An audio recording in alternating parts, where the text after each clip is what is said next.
Hola a todos y a todas. Soy Alexis González, estudiante de la licenciatura en Literatura Latinoamericana en la Ibero Ciudad de México. Lo que les voy a leer forma parte de una investigación más extensa, resultado del seminario de investigación número 2. Sin embargo, debido a las circunstancias en las que vivimos, el coloquio tuvo que ser adaptado a los medios electrónicos. Eh, Mi ponencia se titula Del soplo a la voz, la escritura como emancipación hegemónica en el libro vacío de Josefina Vicens.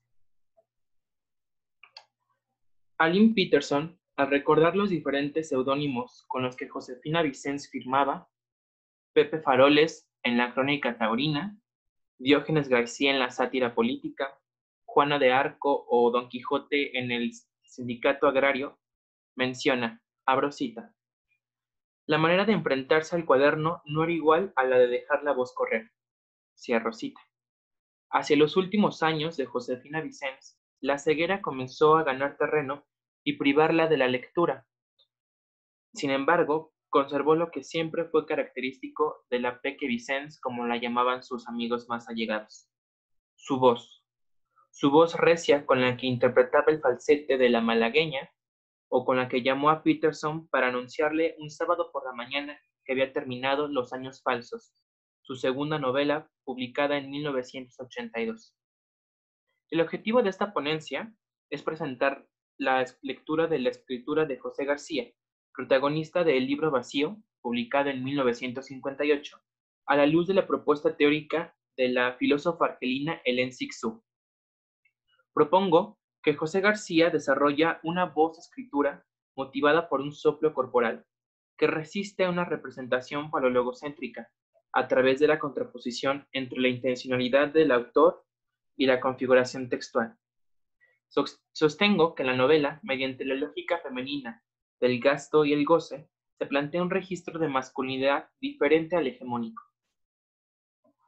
Es importante aclarar que probablemente el término écriture féminine, del cual se desprende la propuesta de Cixous, especialmente en dos ensayos, La llegada a la escritura y La risa de la medusa, al ser traducido como women's writing y al español posteriormente como escritura femenina, se le catalogó como la búsqueda de un registro escritural que pertenece exclusivamente a la mujer, la cual inició una corriente de investigación que distingue rasgos femeninos en los textos, los cuales posteriormente determinarían el género en la escritura. Sin embargo, Cixous señala que autores como Shakespeare, Kleist, Kafka o Joyce pueden ser leídos como escritura femenina. De este modo, la écriture féminine no es exclusiva de un género, sino que es aquella que permite la entrada a lo otro y se contrapone al discurso falologocéntrico. Así, la propuesta de Cixous podría entenderse como una écriture féminine y no como una écriture de femme. Ahora bien, hablando específicamente de Cixous, Aranzazú Hernández Piñero subraya que, y cito, la tarea de Cixous ha sido pensar lo no pensable, desvelar el vínculo entre el logocentrismo y el falocentrismo, al tiempo que va iniciando esa otra historia, ese otro pensamiento que ella misma ha denominado el pensamiento de la diferencia sexual. Cierro cita. Ahora bien, hablando de la novela, esta es la edición que utilizo para esta ponencia, la del Fondo de Cultura Económica. El protagonista, José García, establece un método para escribir. Después de 20 años de resistirse, elige un primer cuaderno en el que irá poniendo todo lo que salga de sí mismo, sin un procedimiento, tal como vaya viniendo a su mente, y en un segundo cuaderno lo irá filtrando y lo va a ir corrigiendo y puliendo.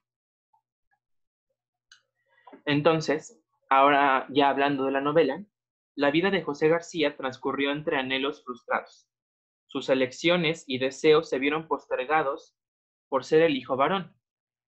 En su momento, quiso ser marino, pero tanto su madre como su padre se negaron. Desde entonces, García empezó a sentir el ser hombre y sus preceptos como una cárcel. Cito: Mi padre, en cambio, pronunció un dramático discurso del que solo pude entender que yo era el único hombre, la esperanza de su vejez y el protector de mis hermanas. Recuerdo que a medida que mi padre hablaba me invadía una especie de asfixia. Fue la primera vez que sentí el horror de estar encarcelado, condenado sin remedio. Es entonces que José García establece un vínculo entre lo sensible del cuerpo y el silencio, un silencio que simboliza la incapacidad de actuar, la imposibilidad de decidir y también involucra el peso de ser hombre. El protagonista adopta una posición sumisa y acata las órdenes, lo cual se contrapone a la noción de masculinidad. Las obligaciones varoniles se encarnan en el cuerpo y lo transforman en una cárcel de la que José García no puede salir, porque incluso él mismo encuentra en ella la seguridad de ser hombre. Su cuerpo, destinado al trabajo, es el último recurso que le queda para pensarse como varón en tanto cumple con ese objetivo. La masculinidad para José García se instaura en la medida en que se alcanza un fin. En este caso, es el de un trabajador que mantiene a su familia. Un segundo rol, en el que sus prácticas se fijan la noción de masculinidad, es la de padre. José García tiene dos hijos, el mayor, José, y el más pequeño, Lorenzo. El protagonista se pregunta cuál es la aportación hacia su hijo como varón. Cito, Lorenzo le pregunta, papá, quiero hablar contigo, de hombre a hombre. ¿De hombre a hombre? ¿Qué supondrá mi hijo que es un hombre? Pienso que él piensa.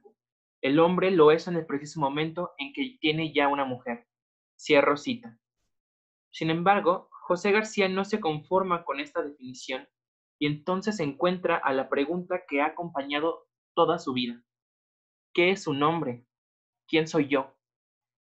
La masculinidad empieza como un cuestionamiento que lo asedia constantemente y que refuerza la relación entre la incertidumbre y el cuerpo.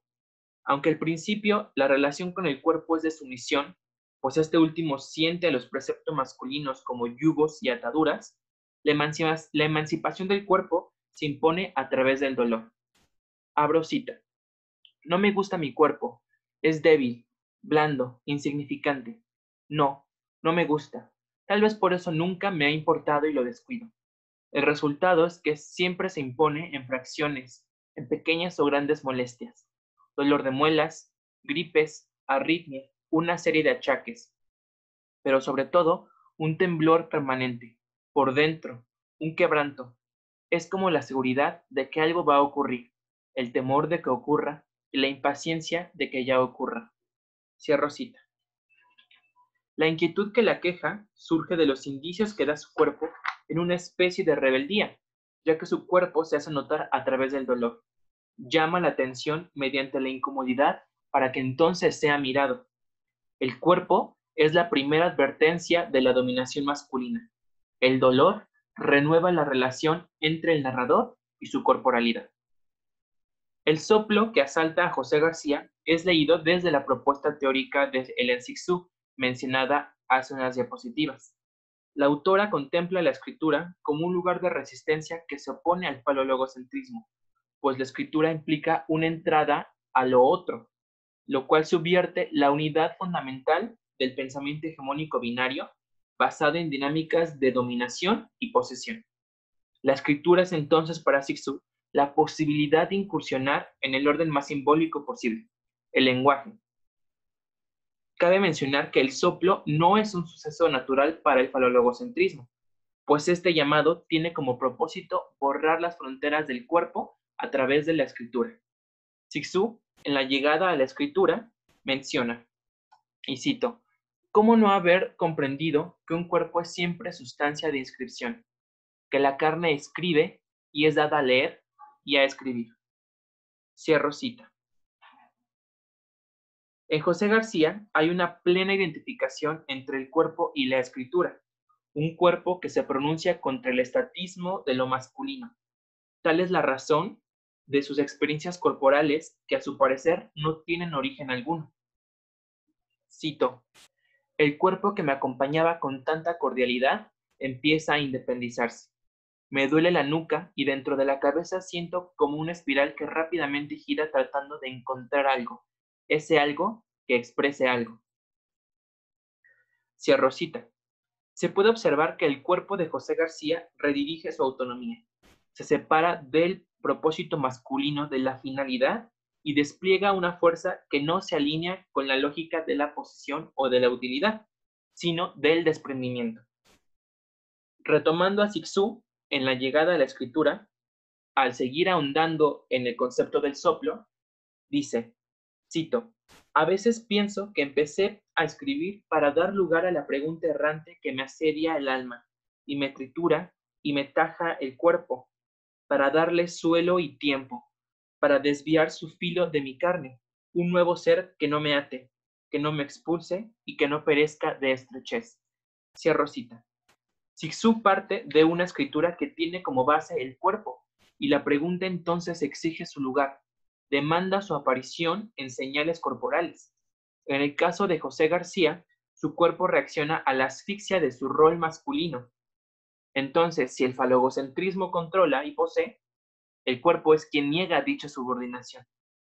Es importante resaltar que el soplo para Cixous es el inicio de la ruptura con el orden establecido, porque el soplo rescata del silencio, entendido como lo irrepresentable o el no lugar, a la diferencia.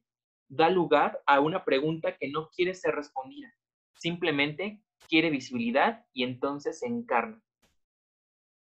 El grado de saber del narrador es deficiente en cuanto a su cuerpo, y demuestra que el soplo adquiere formas inusitadas. Deriva en un impulso de escribir, pues el personaje más adelante anota, cito, alguien dentro de mí quería decir algo. Decía algo, pero no entendí nada. Podría simplificarlo y decir sencillamente, sentía yo una gran inquietud. Si lo dijera así, lo comprenderían todos, pero no era eso. Cierro cita. Se plantea entonces una enajenación entre sí mismo, pues los dos hombres corresponden a dos yo, tal como si uno saliera de la crisálida de otro. El primer hombre, José García, es impulsado por el soplo que se libera del segundo José García, el cual es vigilante de la masculinidad. Cixous explica en la llegada a la escritura, cito, el soplo quiere una forma, escríbeme, un día me suplica, un día me amenaza, ¿vas a escribirme, sí o no? Hubiera podido decirme, píntame, yo intentaba, pero la índole de su furia exigía la forma que menos detiene, que menos encierra, el cuerpo sin marco, sin piel, sin muro, la carne que no se seca, que no se embara, que no coagula la sangre loca que quiere recorrerla para siempre. Déjame pasar o lo rompo todo. El soplo, como torrente de energía que hierve en lo más profundo de José García, pide un cuerpo que no restrinja, que no encuadre y someta a la tiranía de la subyugación. Pide a gritos habitar un cuerpo que fluya y que permita pensar un orden diferente, un orden no jerarquizado.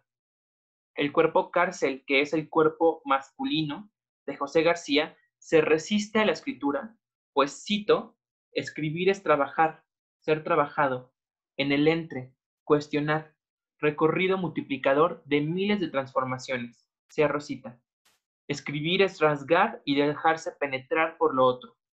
En la lógica falologocéntrica, que opera en la masculinidad de José García, los fenómenos corporales y las ganas de escribir se sienten como una penetración que rompe todo a su paso, que confronta los paradigmas ya dados. Por ejemplo, la escritura para José García cuestiona su pasado, su presente como varón, lo lleva a imaginarse como un escritor sin familia, destruye sus certezas a nivel subjetivo. La escritura es el único camino para ordenar el caos que provoca hacerlo, pero se niega a ello. Ahí reside la paradoja de José García. Posteriormente, cuando el protagonista por fin accede a encauzar sus ganas de escritura, empieza con lo siguiente, lo cual es importante porque también es el inicio de la novela. Cito, no he querido, me he resistido durante 20 años de oír, tienes que hacerlo, de oírlo de mí mismo, pero no de ese yo que lo entiende y lo padece y lo rechaza. No, del otro, del subterráneo, de ese que fermenta en mí con un extraño hervor. Cierro cita. Censurar el cuerpo sería censurar la palabra también. Puede observarse todas las manifestaciones que se han presentado anteriormente. El desdoblamiento, la voz del cuerpo, la ruptura con el orden masculino establecido, y la escritura se caracteriza entonces mediante el campo semántico de lo fluido. La escritura también en Cixous es comparada con la tinta, con la leche y la sangre, como sustancias que dan vida a lo otro, a lo que ha sido relegado, a lo irrepresentable y a la incógnita. Se transforma entonces en un torrente que, al igual que el agua, que la voz, que el grito, se desbordan y quiebran los límites corporales y simbólicos. En el caso de José García, pasa exactamente lo mismo. Cito: mi mano no termina en los dedos. La vida, la circulación, la sangre se prolongan hasta el punto de mi pluma. En la frente siento un golpe caliente y acompasado. Por todo el cuerpo, desde que me preparo para escribir, se me esparce una alegría urgente. Me pertenezco todo, me uso todo. No hay un átomo de mí que no esté conmigo, sabiendo, sintiendo la inminencia de la primera palabra. Cierro cita. La escritura es para José García la misma sustancia que circula en su cuerpo. Las palabras son la sangre, la voz y el grito contra la muerte. Si la vejez y su resignación con respecto a la masculinidad son la muerte, la escritura es entonces la reanimación. La escritura es el torrente que desborda. Abro cita. Sentí que debía decir todo esto y lo dije, atropelladamente a borbotones. Trémulo el camino, sentía que yo era mismo, pero al mismo tiempo otro que me reconciliaba conmigo mismo y me libertaba. Cierro cita. Si José García presiente la corriente de la escritura en su cuerpo que está a punto de desbordarse, entonces decide saciarla, y de pronto se oye decir a sí mismo: escríbeme. Su escritura no comprende de límites ni de planes, es extracto de su cuerpo y por lo tanto también tiene implicaciones en la configuración textual. Esto a través de la lógica del gasto y del goce, las cuales derriban la lógica farologocéntrica. El plan que establece José García, como les dije hace unas diapositivas, es el de los dos cuadernos. El primero, que sería una especie de borrador, y el segundo en el cual irá filtrando.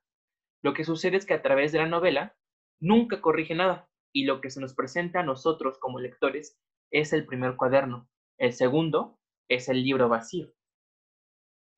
Entonces, su propósito al principio era escribir una novela, crear personajes, ponerles nombre y edad, antepasados, profesión, aficiones, etc. Sin embargo, sus planes no salen como los estipuló.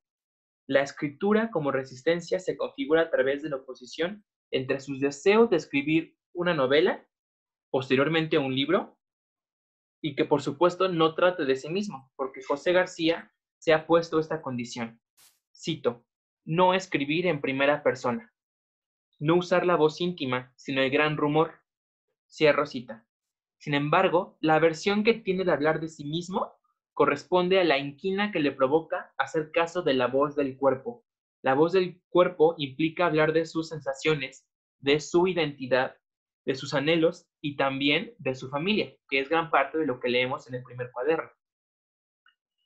Regresando a Cixous, cuando se cuestiona en dónde reside la diferencia en la escritura femenina, vuelve al razonamiento del psicoanálisis y a través del interdit, que sería una inversión de los códigos simbólicos, no agrega palabras ni quita, sino que da una inversión a los códigos negativos alrededor de la feminidad y la mujer. Entonces, se pregunta sobre el goce femenino. En ese sentido, según el falologocentrismo, la mujer en tanto cuerpo carente y destinado al abismo, entendido como, de nuevo, el terreno de lo irrepresentable, disfruta y establece una dinámica de goce diferente a la de lo propio masculino, puesto que Cixous sí hace una distinción entre lo propio masculino y lo femenino, tal como sucede en el psicoanálisis freudiano. Carencia y gasto se ligan a lo femenino, pues el gasto femenino da sin retribución, mientras que el don masculino se asocia a la reserva, pues todo lo que entrega a la vez requiere una subvención. Por lo tanto, el goce derivado de dicha dinámica de la femenina responde a una economía no hegemónica. Cixous apunta lo siguiente, cito, ¿podemos hablar de otro gasto? Realmente no hay don gratuito. Nunca se da a cambio de nada, pero toda la diferencia radica en el porqué y en el cómo del don, en los valores que el gesto de dar afirma, que hace circular, en el tipo de beneficio que obtiene el donante del don y el uso que hace de él. Fin de la cita. Para José García, las palabras que no apoyen el deseo de reconocimiento masculino se ven como una pérdida y como un gasto innecesario. Constantemente se pregunta, ¿a dónde va este texto? Sin embargo, es importante darse cuenta que las palabras que elige para hablar de la vergüenza y de la ineficacia de su escrito competen completamente al campo de la fruición. Abro cita, pero el caso es que jamás conocerá mi cuaderno, ni el gozo, ni el dolor con que inexorablemente escribo. Cierro cita. La pérdida de sentido, de palabras y de propósito se convierte en un estado temporal, adecuado para el deleite. No ser un hombre tradicional ni contar con un propósito masculino retribuyen a José García de un placer inusitado e incluso morboso. Caminar por el abismo de lo prohibido le asusta, pero lo satisface. Por tal motivo, los cuadernos son objetos clandestinos, porque invierten los valores tradicionales del varón de una sola arista. Si escribir es abrir paso a la pregunta que no quiere respuesta y deleitarse de lo que no puede poseer, entonces es una práctica que para el protagonista, José García, debería esconderse.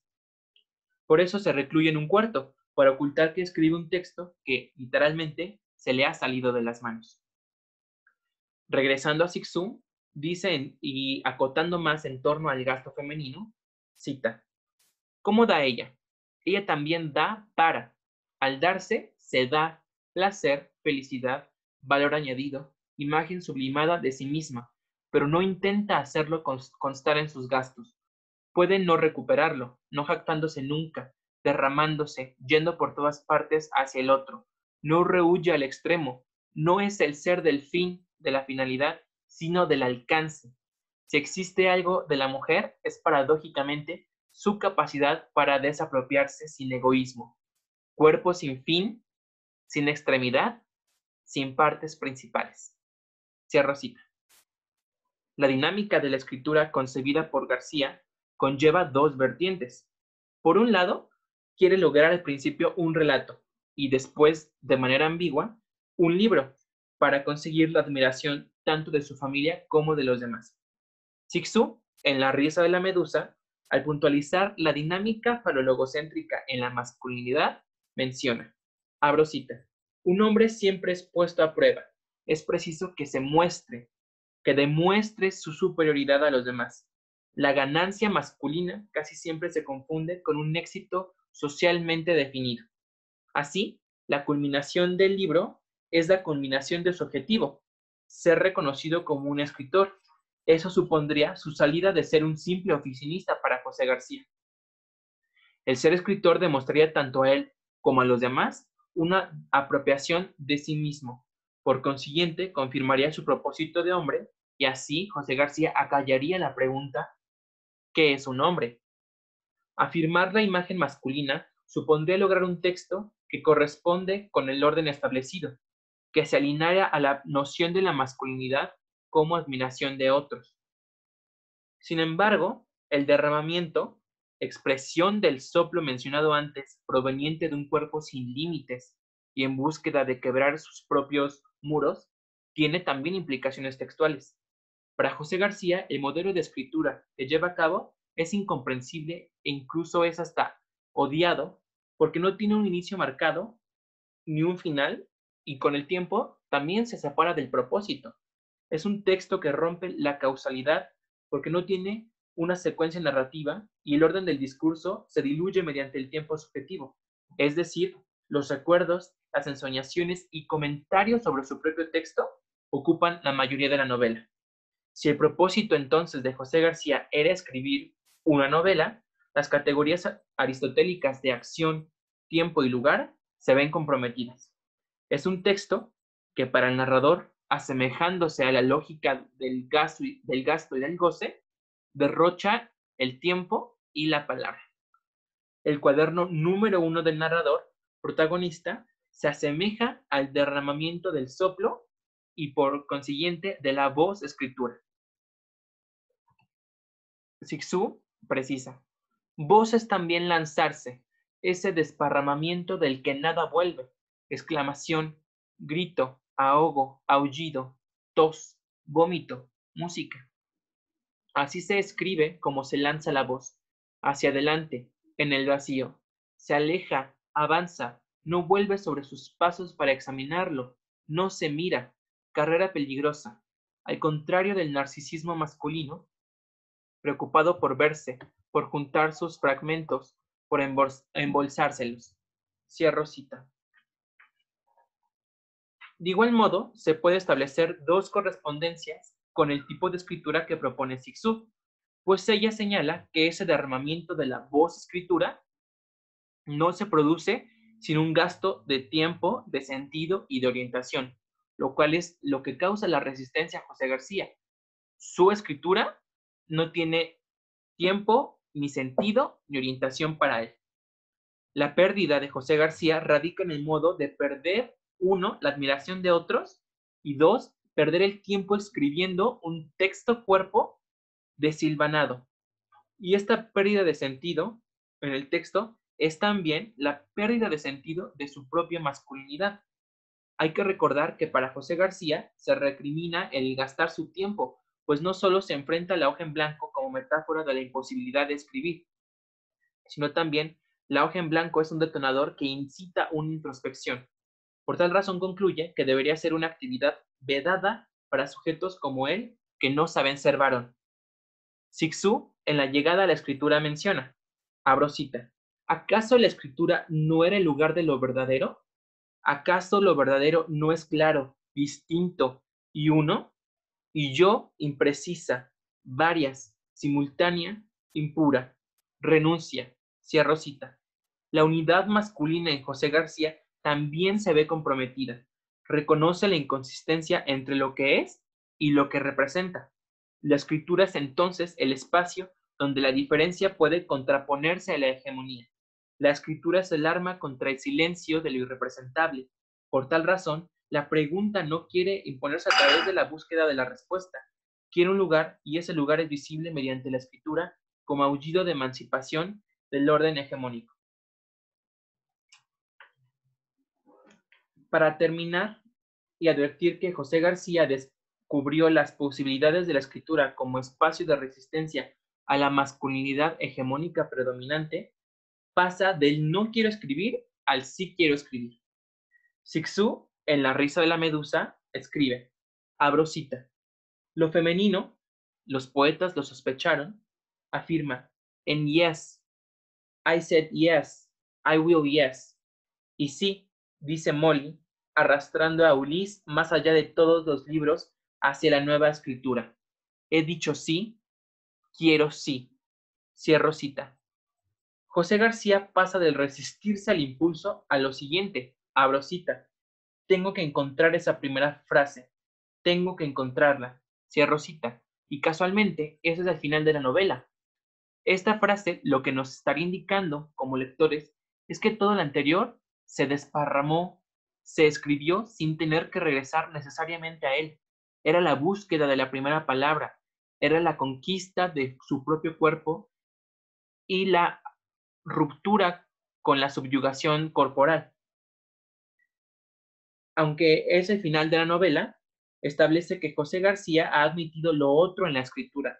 Lo otro es sí mismo, el hombre que quiere ser libre y encuentra en la voz de su cuerpo, en el impulso, el llamado a la escritura en un cuerpo que no impuso un orden. Es notorio que el devenir de su cuerpo es el texto, que aunque le digan que debería comportarse como un hombre de su edad y esperar la muerte, su cuerpo responderá, no me acabo, no me seco, Tengo sed. No me muero. Para finalizar, me gusta pensar que quizá la obra de Vicens es tan corta porque en ella reside el agua viva de la creación y del lenguaje. En las pocas páginas de su novela se reúne la sustancia que riega el pensamiento de la diferencia, el pensamiento contra la hegemonía. Bueno, para terminar este pequeño video, me gustaría decir que esta ponencia es al mismo tiempo un esfuerzo en conjunto, tanto de mi familia como de mis profesores y de mis amigos. Me gustaría agradecer a mis padres por darme el tiempo y el espacio de leer estos 4 años, por confiar en mí y en lo que me gusta. A mi hermana por siempre escucharme y darme fuerzas cuando más lo necesite. A mis profesores por acompañarme, especialmente al doctor Hugo Salcedo, por recibirme estos semestres en su oficina en momentos de estrés. Por supuesto, también al maestro David Loría por transmitirme su pasión por aprender y platicar conmigo sobre mis inquietudes literarias. Quiero agradecer a la doctora Michelle Gama por guiarme en este curso y a la maestra Andrelí Vega Duarte por su generosidad al orientar esta investigación. Le agradezco todo el tiempo que me concedió para platicar de Vicens y de Cixous y por compartir su punto de vista incluso en temas que exceden los canales literarios. Muchas gracias. Y bueno, los invito también a que sigan y observen las ponencias del resto de mis compañeros. Gracias.